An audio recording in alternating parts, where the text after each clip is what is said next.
રાજ્યમાં એક સાથે 4 વરસાદી સિસ્ટમ સક્રિય થઈ આગામી દિવસોમાં હળવાથી મધ્યમ વરસાદની આગાહી કરવામાં આવી। અમદાવાદ અને ગાંધીનગરમાં પણ વરસાદની પૂરી સંભાવના છે। ખેડા, આણંદ અને વડોદરામાં મેઘરાજા મેઘમહેર કરી શકે છે। પંચમહાલ, મહીસાગર અને દાહોદમાં વરસાદની આગાહી કરવામાં આવી।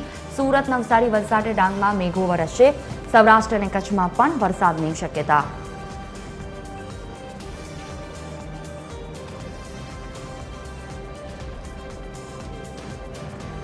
વધુ માહિતી સાથે સંવાદદાતા આયુષી યાજ્ઞિક જોડાયા છે મારી સાથે। જે આયુષી, કયા જિલ્લામાં કેટલો વરસાદ વરસી શકે છે? હવામાન વિભાગની શું આગાહી?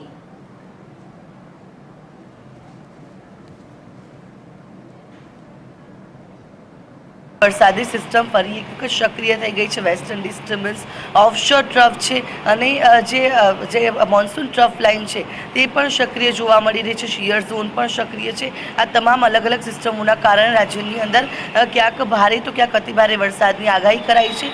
દાહોદ, પંચમહાલ, મહીસાગર, છોટાઉદેપુર સહિતના જે ભાગો છે ત્યાં અતિભારે વરસાદ પડી શકે છે। અમદાવાદ, ગાંધીનગરની અંદર સામાન્ય વરસાદની આગાહી કરાઈ છે।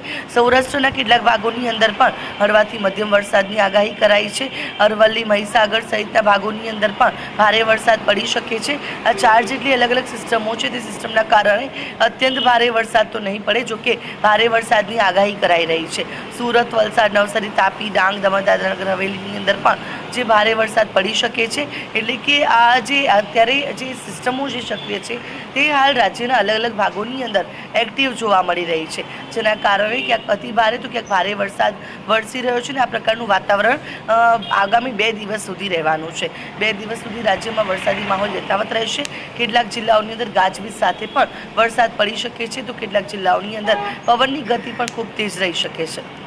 બિલકુલ, તમામ જાણકારી બદલ આભાર। તો આગામી 2 દિવસ સુધી આ પ્રકારની સ્થિતિ રહેશે। હવામાન વિભાગની આગાહી અનુસાર કેટલાક દિવસોમાં હળવાથી મધ્યમ વરસાદ તો કેટલીક જગ્યાઓ પર ભારે વરસાદની પણ આગાહી કરવામાં આવી છે।